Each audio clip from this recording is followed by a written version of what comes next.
Hello എല്ലാവർക്കും PK ലേണിങ്സിൻ്റെ SCRT സീരീസിലേക്ക് സ്വാഗതം. SCRT പാഠപുസ്തകങ്ങളിൽ നിന്നും നമ്മുടെ സിലബസുമായിട്ട് ബന്ധപ്പെട്ടുകൊണ്ട് എന്തൊക്കെ കാര്യങ്ങൾ പരീക്ഷയ്ക്ക് വേണ്ടിയിട്ട് പഠിക്കണം, തയ്യാറെടുക്കണം എന്നുള്ള കാര്യങ്ങളാണ് ഈ ഒരു സീരീസിനകത്ത് നമ്മൾ നോക്കിപ്പോകുന്നത്. അപ്പോൾ ഈ ഒരു സീരീസുമായിട്ട് ബന്ധപ്പെട്ടിട്ട് നമ്മൾ തന്നെ കേരള ചരിത്രം, അതേപോലെ തന്നെ ജോഗ്രഫി, അങ്ങനെയുള്ള വിവിധങ്ങളായിട്ടുള്ള വിഷയങ്ങൾ നമ്മൾ നോക്കിപ്പോയി. ഇനി അടുത്തതായിട്ട് നമ്മൾ പഠിച്ചു പോകാനായിട്ട് പോകുന്നത് ലോക ചരിത്രമാണ്, അല്ലെങ്കിൽ വേൾഡ് ഹിസ്റ്ററിയാണ്. വേൾഡ് ഹിസ്റ്ററിയുമായിട്ട് ബന്ധപ്പെട്ട് നമ്മുടെ പാഠപുസ്തകത്തിൽ സുപ്രധാനമായിട്ടും കുറച്ച് റവല്യൂഷനുകൾ, അതുകൂടാതെ ലോകയുദ്ധങ്ങൾ, ഇത്രയും കാര്യങ്ങളാണ് പാഠപുസ്തകത്തിൽ പഠിക്കാനായിട്ടുള്ളത്. അത് ഓരോന്നായിട്ടും നമുക്ക് ഈ ഒരു സീരീസിൽ പഠിച്ചു പോകാം. റെഡിയാണല്ലോ? അപ്പോൾ നമ്മൾ ക്ലാസ്സിലേക്ക് കടക്കുകയാണ്. World history. ആദ്യമായിട്ട് ലോക ചരിത്രത്തിൽ നമ്മൾ പഠിക്കാനായിട്ട് പോകുന്നത് അമേരിക്കൻ സ്വാതന്ത്ര്യ സമരമാണ്. അമേരിക്കയിൽ ഉണ്ടായിട്ടുള്ള ഒരു വിപ്ലവമാണ് നമ്മളിവിടെ പഠിക്കാനായിട്ട് പോകുന്നത്. എങ്ങനെയാണ് അമേരിക്കൻ സ്വാതന്ത്ര്യ സമരത്തിൻ്റെ തുടക്കം? എങ്ങനെയാണ് ഇത് ആരംഭിക്കുന്നത്? അമേരിക്കൻ സ്വാതന്ത്ര്യ സമരം തുടങ്ങുന്നതിന് മുൻപ് യൂറോപ്പിൻ്റെയും അമേരിക്ക എന്ന് പറയുന്ന ആ ഒരു ഭൂഖണ്ഡത്തിൻ്റെയും അവസ്ഥ എങ്ങനെയായിരുന്നു എന്ന് നമുക്ക് നോക്കാം. ആദ്യകാലത്ത് അമേരിക്ക എന്നൊരു ഭൂഖണ്ഡം മറ്റുള്ളവർക്ക്, അതായത് യൂറോപ്പിലുള്ള ആളുകൾക്ക് അറിവില്ലാതിരുന്ന ഒരു പ്രദേശമാണ് അല്ലേ. റെഡ് ഇന്ത്യൻസ് എന്നവർ വിളിക്കപ്പെടുന്ന ഒരു വിഭാഗം ആളുകളായിരുന്നു അമേരിക്കയിൽ അന്ന് താമസിച്ചിരുന്നത്. പിന്നീട് യൂറോപ്പിൽ നിന്നും കുടിയേറി ഒരുപാട് ആളുകൾ അമേരിക്കൻ ഭൂഖണ്ഡത്തിലേക്ക്, വടക്കേ അമേരിക്കയിലേക്ക് കുടിയേറി പാർക്കുന്നുണ്ട്. അപ്പോൾ അമേരിക്കൻ സ്വാതന്ത്ര്യ സമരത്തിൻ്റെയൊക്കെ തുടക്കം ആരംഭിക്കുന്നത് യൂറോപ്പിൽ നിന്നും, അതായത് പ്രധാനമായിട്ടും ഇംഗ്ലണ്ടിൽ നിന്നും ഉണ്ടായിരുന്ന കുറേയധികം കുടുംബങ്ങൾ അമേരിക്കൻ ഭൂഖണ്ഡത്തിലേക്ക് ചേക്കേറി അവിടെ താമസമാക്കുന്നത് മുതലാണ്. എന്തുകൊണ്ടാണ് അവർ ലണ്ടനിൽ നിന്നും, അതായത് യൂറോപ്യൻ ഭൂഖണ്ഡത്തിൽ നിന്നും അമേരിക്കയിലേക്ക് അവർ യാത്രയായത്? 17-ാം നൂറ്റാണ്ടിൽ ഇംഗ്ലണ്ടിലെ മതപീഡനങ്ങളിൽ നിന്ന് രക്ഷപ്പെടാൻ, അതായത് ഇംഗ്ലണ്ടിൽ ഉണ്ടായിരുന്ന രാജാവിൽ നിന്നും അനുഭവിച്ചിരുന്ന മതപീഡനങ്ങളിൽ നിന്നും രക്ഷ നേടുക എന്നുള്ള ലക്ഷ്യത്തോടു കൂടി ബ്രിട്ടനിൽ നിന്നും, അല്ലെങ്കിൽ ഇംഗ്ലണ്ടിൽ നിന്നും ഉണ്ടായിരുന്ന കുറേയധികം കുടുംബങ്ങൾ മെയ് ഫ്ലവർ എന്ന് പറയുന്ന കപ്പലിൽ കയറി അവിടെ നിന്നും അമേരിക്കയിലേക്ക് യാത്രയായി. ഈ കപ്പലിൽ പോയിട്ടുള്ള ആ ആളുകളെ പ്യൂരിറ്റന്മാർ എന്നാണ് വിളിക്കുന്നത്. അവർ അമേരിക്കയിലെത്തി അവിടെ കോളനി സ്ഥാപിച്ച് അമേരിക്കയിൽ കൃഷിയും കാര്യങ്ങളൊക്കെ ആയിട്ട് ജീവിക്കാനായിട്ട് തുടങ്ങി. ഇവരെ തീർത്ഥാടക പിതാക്കന്മാർ അല്ലെങ്കിൽ പിൽഗ്രിം ഫാദേഴ്സ് എന്ന് വിളിക്കപ്പെടുന്നു. അതായത് ഈ പറയുന്ന ബ്രിട്ടനിൽ നിന്നും അമേരിക്കയിലേക്ക് കുടിയേറി പാർത്ത, മെയ് ഫ്ലവർ എന്ന കപ്പലിൽ യാത്രയായി അമേരിക്കയിൽ പോയി കോളനി സ്ഥാപിച്ച ആളുകളെ തീർത്ഥാടക പിതാക്കന്മാർ അല്ലെങ്കിൽ പിൽഗ്രിം ഫാദേഴ്സ് എന്നാണ് വിളിക്കുന്നത്. ഇവർ പ്ലിമൗത്ത് എന്ന് പറയുന്ന സ്ഥലത്ത് ആദ്യത്തെ കോളനി സ്ഥാപിക്കുകയുണ്ടായി അമേരിക്കയിൽ. പിന്നീട് വടക്കേ അമേരിക്കയുടെ കിഴക്കൻ തീരങ്ങളിൽ 13 കോളനികൾ ഇവരുടെ ഭാഗത്ത് നിന്ന് രൂപപ്പെടുകയാണ്. അപ്പോൾ ക്ലിയർ ആയല്ലോ? ബ്രിട്ടനിലെ രാജാവിൻ്റെ മതപീഡനങ്ങളിൽ നിന്നും പൊറുതിമുട്ടി അവിടെ നിന്നുണ്ടായിരുന്ന കുറേയധികം കുടുംബങ്ങൾ മെയ് ഫ്ലവർ എന്ന കപ്പലിൽ കയറി അമേരിക്കയിലേക്ക് യാത്രയാവുകയാണ്. അമേരിക്കയിലെ പ്ലിമൗത്ത് എന്ന് പറയുന്ന സ്ഥലത്ത് ഇവർ ആദ്യമായിട്ട് കോളനി സ്ഥാപിച്ചു. പിന്നീട് അവരുടെ ആ ഒരു വാസം അവിടെ വ്യാപിച്ച് 13 ഇടങ്ങളിൽ ഇവർ കോളനികളായിട്ട് ജീവിക്കാനായിട്ട് തുടങ്ങി എന്നുള്ളതാണ്. അമേരിക്കൻ സ്വാതന്ത്ര്യ സമരത്തെക്കുറിച്ച് പറയുമ്പോൾ അമേരിക്കൻ സ്വാതന്ത്ര്യ സമരം അവസാനിക്കുന്നത് അമേരിക്കയുടെ സ്വാതന്ത്ര്യ പ്രഖ്യാപനത്തിലൂടെയാണ്. ഈ സ്വാതന്ത്ര്യ പ്രഖ്യാപനം തുറന്ന് കാണിച്ചുകൊണ്ടാണ് നമ്മുടെ ആ ഒരു പാഠപുസ്തകത്തിൽ ഈ ടോപ്പിക്ക് ആരംഭിക്കുന്നത് തന്നെ. ഇതാണ് ആ കൊടുത്തിട്ടുള്ള ഒരു declaration of freedom by United States of America എന്ന് പറയുന്നത്. ഓക്കെ, അപ്പോൾ എങ്ങനെ ഇവർ ഇത് നേടിയെടുത്തു എന്നും ഇത് നേടുന്നതിലേക്ക് അവരെ എന്താണ് നയിച്ചത് എന്നുമാണ് നമ്മൾ നോക്കാനായിട്ട് പോകുന്നത്. അമേരിക്കയിലേക്ക് കുടിയേറി പാർത്ത ഈ തീർത്ഥാടക പിതാക്കന്മാർ അല്ലെങ്കിൽ പിൽഗ്രിം ഫാദേഴ്സ്, അവർ പ്യൂരിറ്റന്മാർ എന്ന് പറയുന്ന വിഭാഗത്തിലുള്ളവരായിരുന്നു എന്ന് ഞാൻ പറഞ്ഞു അല്ലേ. അപ്പോൾ ഇംഗ്ലണ്ടിലെ ഒരു ക്രിസ്തീയ സഭാ വിഭാഗമായിരുന്നു ഈ പ്യൂരിറ്റന്മാർ എന്ന് പറയുന്നത്. ആരാധനാ കാര്യങ്ങളിൽ യാഥാസ്ഥിതിക നിലപാടാണ് ഇവർ സ്വീകരിച്ചിരുന്നത്. രാജ്യത്തെ മറ്റ് ക്രിസ്തീയ വിഭാഗങ്ങളുമായിട്ട് പ്യൂരിറ്റന്മാർ തുടരെയുള്ള സംഘർഷത്തിൽ ആയിരുന്നു ഏർപ്പെട്ടിരുന്നത്. സംഘർഷങ്ങളെ തുടർന്ന് ഇവരിൽ ചിലർ അമേരിക്കൻ ഭൂഖണ്ഡത്തിലേക്ക് കുടിയേറുകയും അവിടെ കോളനികൾ സ്ഥാപിക്കുകയും ചെയ്തു. ഇത്തരത്തിൽ കോളനികൾ സ്ഥാപിച്ച് അവരവിടെ ജീവിക്കുന്ന സമയത്ത് കുറേ കാലത്തിന് ശേഷം മാതൃരാജ്യമായിട്ടുള്ള ഇംഗ്ലണ്ടിൽ നിന്നും അമേരിക്കയിലേക്ക് കുടിയേറി പാർത്തിട്ടുള്ള ഈ കുടുംബങ്ങളെ നിയന്ത്രിക്കാൻ, അല്ലെങ്കിൽ അവിടെ അവർ സ്ഥാപിച്ചിട്ടുള്ള കോളനികളിൽ പുതിയ വ്യവസ്ഥകൾ കൊണ്ടുവരാനായിട്ട് മാതൃരാജ്യമായ ബ്രിട്ടൻ ശ്രമിക്കുന്നിടത്തും അതിനെ ചെറുത്ത് നിൽക്കുന്നതിലൂടെയാണ് അമേരിക്കൻ സ്വാതന്ത്ര്യ സമരം എന്ന് പറയുന്ന കാര്യം ആരംഭിക്കുന്നത്. ഓക്കെ, അപ്പോൾ ഈ കോളനികളെ നിയന്ത്രിക്കാൻ വേണ്ടിയിട്ട് ബ്രിട്ടീഷ് രാജാവ് ഗവർണർമാരെ നിയമിച്ചു. അപ്പോൾ ക്ലിയർ ആയല്ലോ.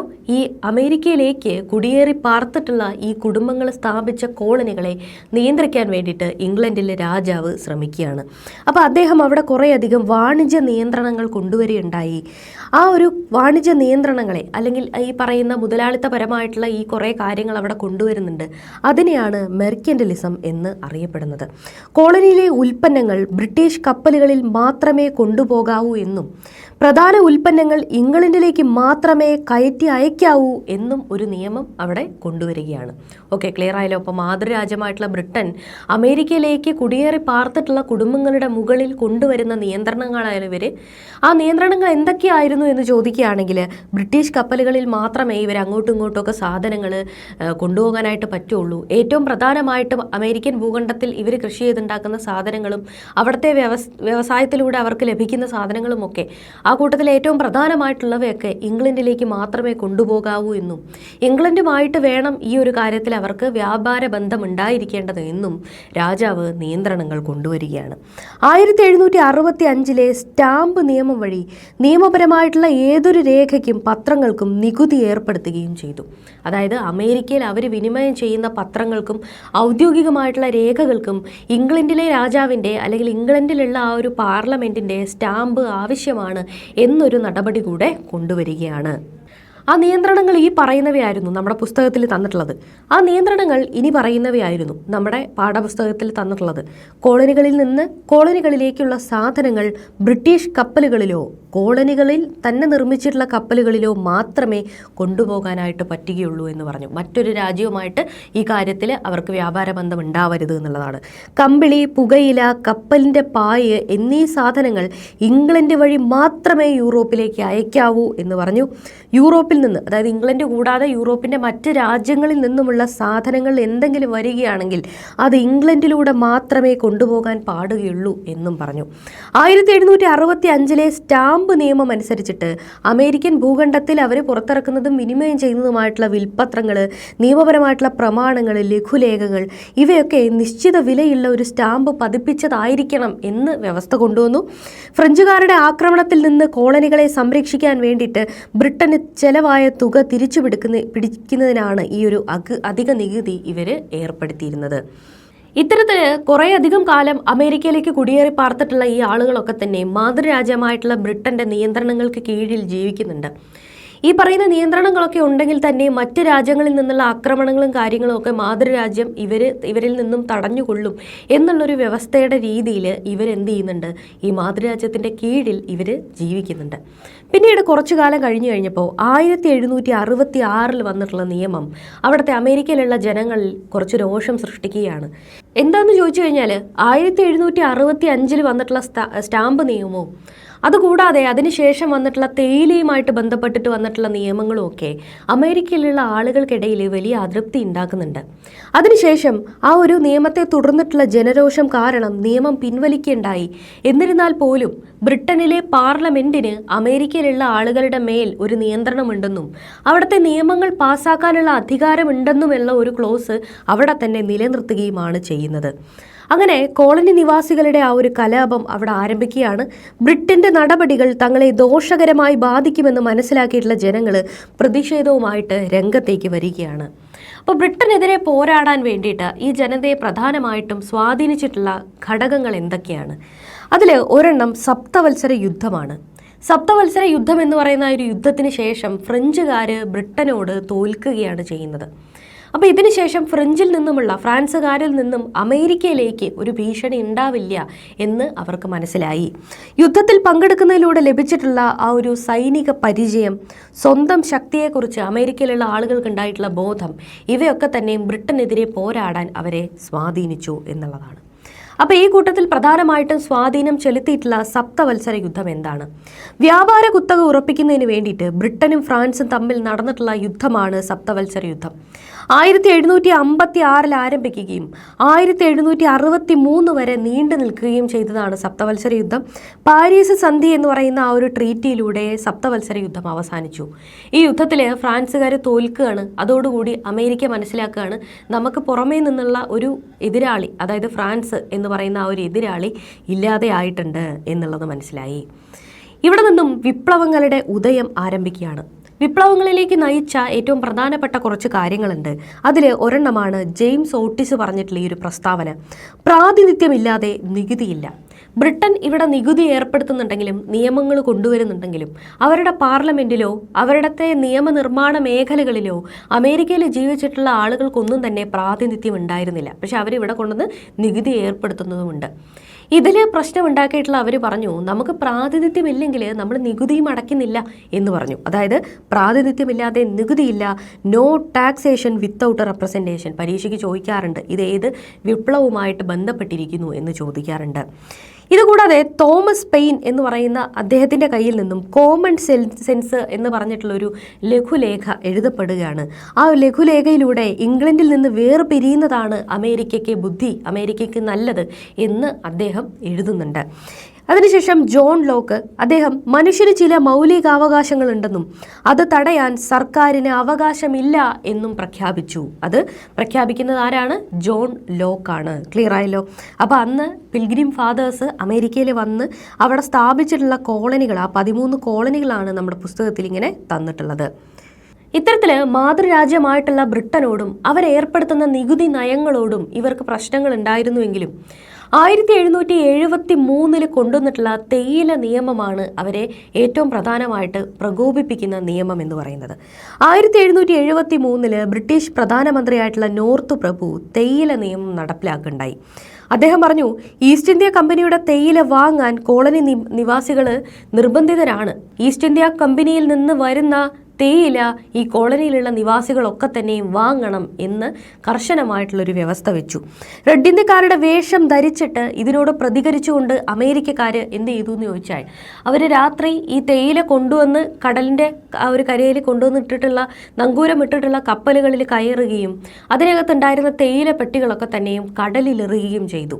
ഓക്കെ, അപ്പോൾ റെഡ് ഇന്ത്യക്കാരുടെ വേഷം ധരിച്ച പ്രതിഷേധക്കാർ തുറമുഖത്തെ കപ്പലുകളിൽ കയറി തേയില പെട്ടികൾ കടലിലേക്ക് വലിച്ചെറിഞ്ഞു.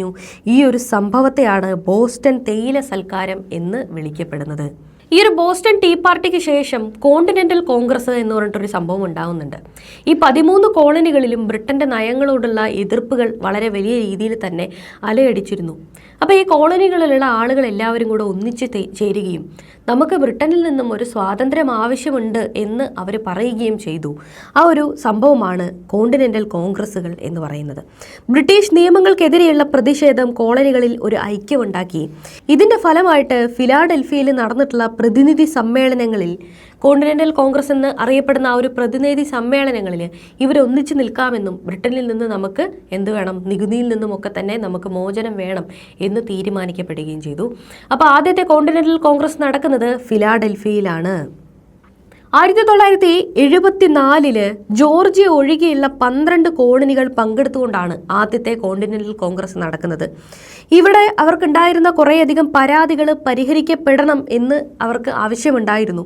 ആ പരിഹരിക്കപ്പെടുന്നത് വരെ ബ്രിട്ടനുമായി യാതൊരു തരത്തിലുള്ള വ്യാപാര ബന്ധവും നമുക്ക് വേണ്ട എന്ന് അവർ ഈ കോണ്ടിനെന്റൽ കോൺഗ്രസിലൂടെ തീരുമാനിക്കുകയാണ്.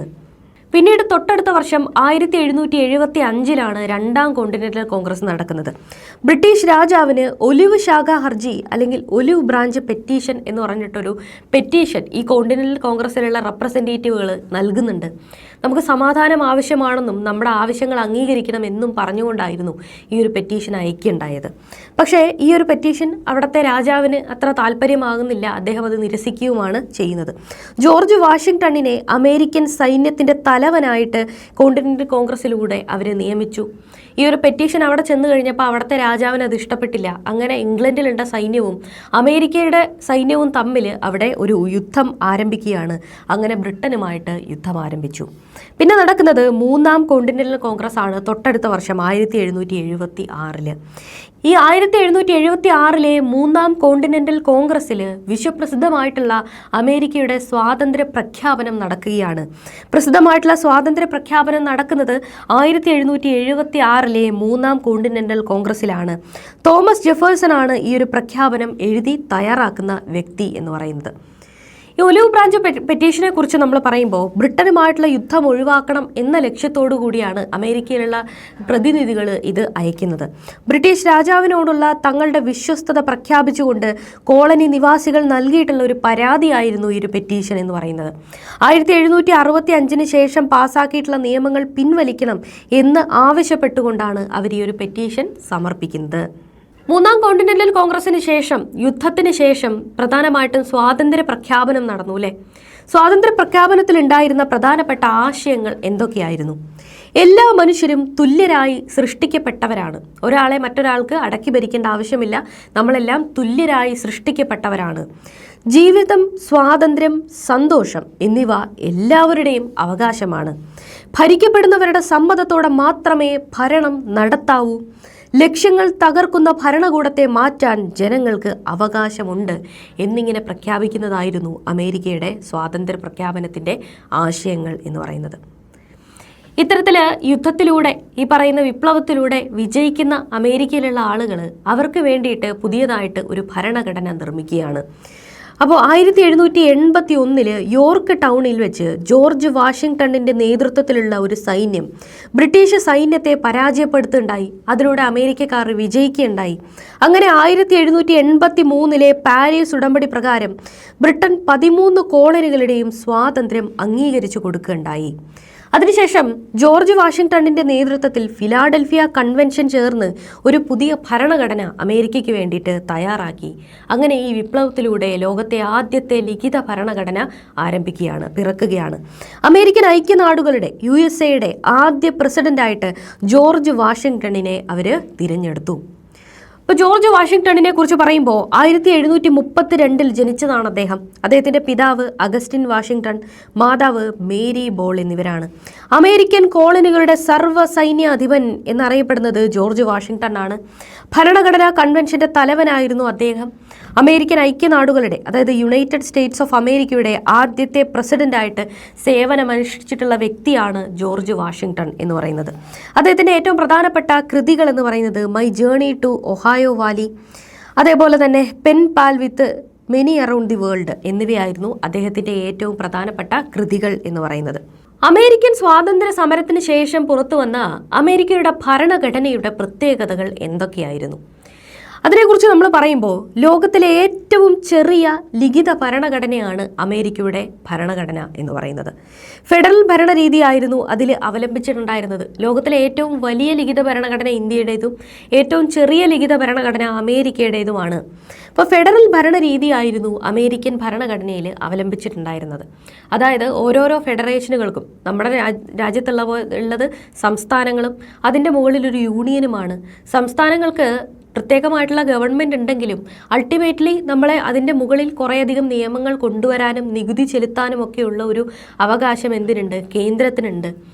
ഈ പറയുന്ന സംസ്ഥാനങ്ങൾക്കൊക്കെ ഒന്നും തന്നെ ഈ രാജ്യത്ത് നിന്ന് നമുക്ക് പിരിഞ്ഞു പോകാൻ പറ്റുന്നതോ അല്ലെങ്കിൽ നമ്മളൊരു ഒപ്പിലൂടെ ഒരു ഫെഡറേഷനായിട്ട് രൂപം കൊണ്ടവയോ ഒന്നുമല്ല. പക്ഷേ അമേരിക്ക എന്ന് പറയുന്നത് ഒരു ഫെഡറൽ ഭരണരീതിയായിരുന്നു അവലംബിച്ചിട്ടുണ്ടായിരുന്നത്.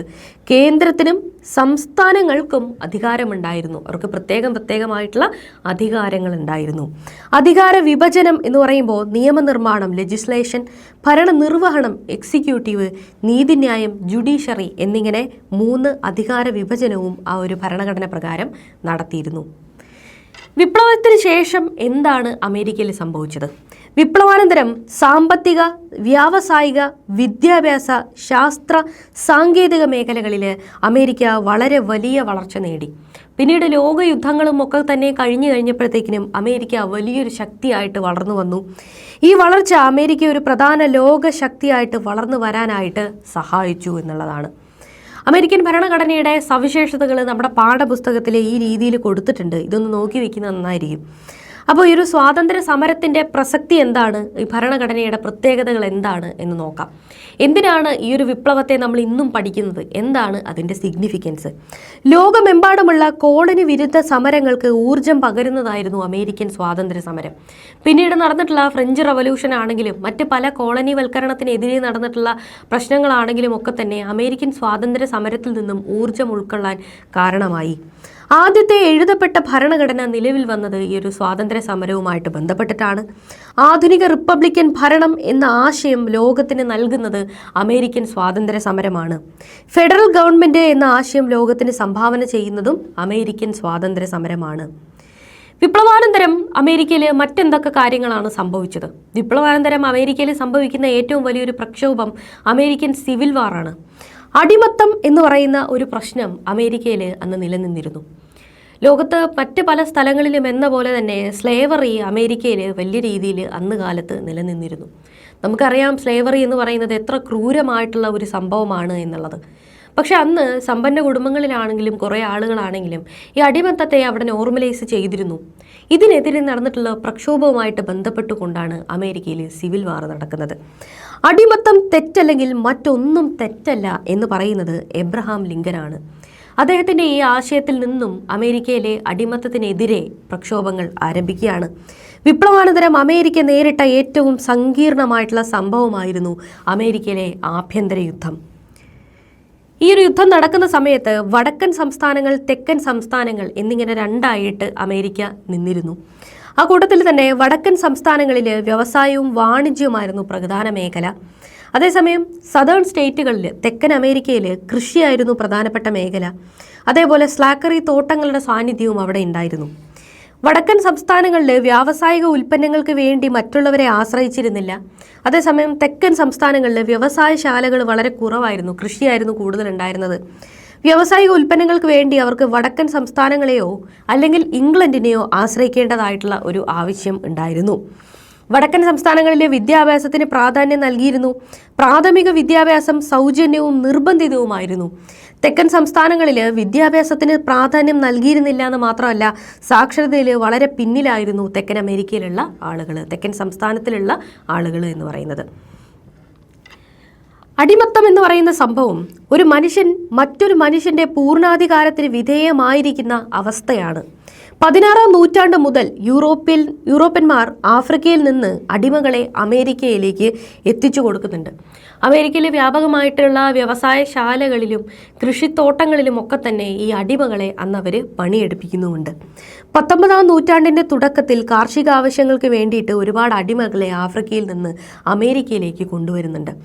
1808 അടിമകളെ ഇറക്കുമതി ചെയ്യുന്നത് അമേരിക്ക നിരോധിച്ചു. വടക്കൻ സംസ്ഥാനങ്ങൾ അടിമത്തത്തെ എതിർത്ത സമയത്ത് തോട്ടം കൃഷിക്ക് വേണ്ടിയിട്ട് അടിമകൾ വേണമെന്ന് തെക്കൻ സംസ്ഥാനങ്ങൾ വാദിച്ചു. ഈ ഒരു ആശയ വ്യത്യാസത്തിൻ്റെ പേരിലാണ് ഈ ഒരു ആഭ്യന്തര യുദ്ധം ആരംഭിക്കുന്നത്. ജോൺ ബ്രൗണിൻ്റെ നേതൃത്വത്തിൽ അടിമത്ത വിരുദ്ധ പ്രവർത്തനങ്ങൾ നടന്നു. ദി ലിബറേറ്റർ എന്ന് പറഞ്ഞിട്ടുള്ള ഒരു പത്രം, ഹാരിയറ്റ് ബീച്ചർ സ്റ്റോവിൻ്റെ അങ്കിൾ ടോംസ് ക്യാബിൻ എന്ന പുസ്തകം, ഇവയൊക്കെ തന്നെ അടിമത്തത്തെക്കുറിച്ച് സംസാരിക്കുന്നതും അതിൻ്റെ ആ ഒരു പ്രാധാന്യത്തെക്കുറിച്ചും അത് ഉണ്ടാക്കുന്ന പ്രശ്നങ്ങളെക്കുറിച്ച് എടുത്തു കാണിക്കുന്നതായിരുന്നു.